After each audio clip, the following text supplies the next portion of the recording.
Araka ny politika vaovao izay tanterahinay eo anivon'ny ministeran'ny mponina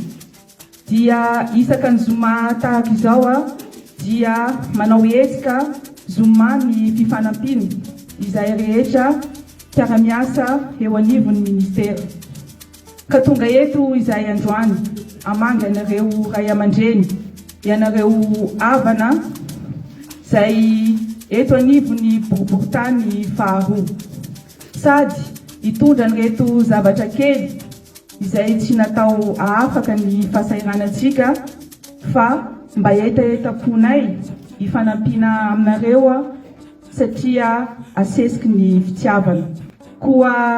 mirary soa sy mirary fahasalamana ho anareo mandrakarivo, azakivy, mahereza, matoky fa ny fitondram-panjakana izay tarina Andriamatoflo Andry Rajoelina dia tsy mamela anareo irery fa mikatsaka hatrany izay anakakezana anareo vahoaka sy hitsinjo anareo vahoaka tsy akanavaka.